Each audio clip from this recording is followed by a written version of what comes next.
ಹಳ್ಳಿಯ ಅಂಚಿನಲ್ಲಿ ಚಿಕ್ಕ ಕುತೂಹಲಭರಿತ ಹುಡುಗಿ ಒಂದಿದ್ದಳು. ಅವಳ ಹೆಸರು ಚಿನ್ನಿ. ಚಿನ್ನಿಗೆ ಹೊಸ ಜಾಗಗಳನ್ನು ನೋಡೋದು, ಹೊಸ ಸ್ನೇಹಿತರನ್ನು ಮಾಡಿಕೊಂಡೋದು ತುಂಬಾ ಇಷ್ಟ. ಒಂದು ದಿನ ಬೆಳಗ್ಗೆ ಸೂರ್ಯದೇವ ಒಳ್ಳೆಯ ಮುದ್ದಾದ ಬೆಳಕನ್ನು ಹಳ್ಳಿಯ ಮೇಲೆ ಚೆಲ್ಲುತ್ತಿದ್ದಾಗ ಚಿನ್ನಿ ಮನೆಯ ಹಿಂದೆ ಇರುವ ಕಾಡಿಗೆ ಹೊರಟಳು. ಇಂದು ಏನಾದರೂ ಹೊಸದಾಗಿ ಕಾಣಬಹುದು ಅಲ್ವಾ ಎಂದು ಅವಳು ಸಂತೋಷದಿಂದ ಹಾರ್ತಾ ಹೋದಳು.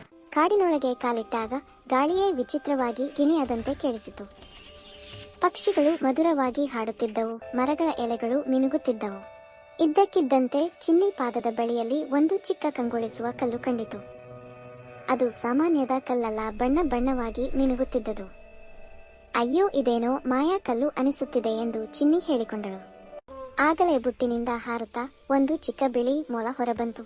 ಮೊಳಗೆ ನೀಲಿ ಬಣ್ಣದ ಮಿಂಚುವ ಕಣ್ಣುಗಳು. ಮೊಲ ಮಾತನಾಡಿತು, ಚಿನ್ನಿ, ನೀನು ಆ ಮಾಯಾ ಕಲ್ಲು ಕಂಡಿದೀಯಾ? ಇದು ಕಾಡಿನ ಹೃದಯ.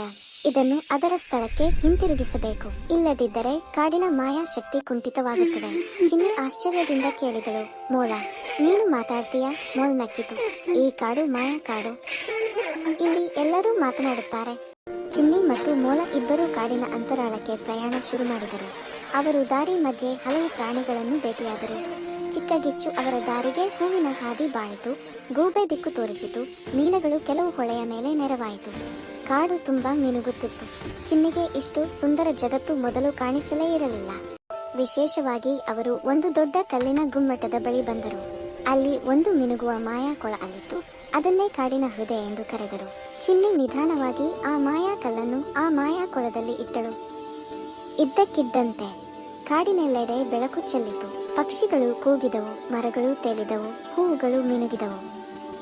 ಮೊಲ ಸಂತೋಷದಿಂದ ಹೇಳಿತು, ಚಿನ್ನಿ, ನೀನು ಕಾಡನ್ನು ಉಳಿಸಿದ್ದೀಯಾ? ನೀನು ನಮ್ಮ ನಿಜವಾದ ಸ್ನೇಹಿತ. ಚಿನ್ನಿ ನಕ್ಕಳು. ನಿಮ್ಮ ಜೊತೆ ಇರುವುದೇ ನನಗೆ ಮಾಯಂತೆ ಅನಿಸುತ್ತಿದೆ. ಮತ್ತೆ ಮನೆಗೆ ಹಿಂತಿರುಗುವ ಸಮಯ ಬಂತು. ಚಿನ್ನಿ ಮೊಲಕ್ಕೆ ಕೈ ಬೀಸಿದಳು. ಮತ್ತೆ ಬರುತ್ತೀಯಾ ಎಂದು ಮೊಲ ಕೇಳಿತು. ಖಂಡಿತ, ನಾನು ನನ್ನ ಕಾಡು ಸ್ನೇಹಿತರನ್ನು ಹೇಗೆ ಮರೆತು ಬಿಡಲಿ ಎಂದಳು ಚಿನ್ನಿ. ಹೀಗೆ ಚಿನ್ನಿ ತನ್ನ ಮಂದಸ್ಮಿತದ ಜೊತೆ ಮನೆಗೆ ಹೋದಳು. ಅವಳ ಹೃದಯದಲ್ಲಿ ಒಂದು ಹೊಸ ರಹಸ್ಯ, ಮಾಯಾ ಕಾಡಿನ ನಿಜವಾದ ಪ್ರೀತಿ ಇತ್ತು.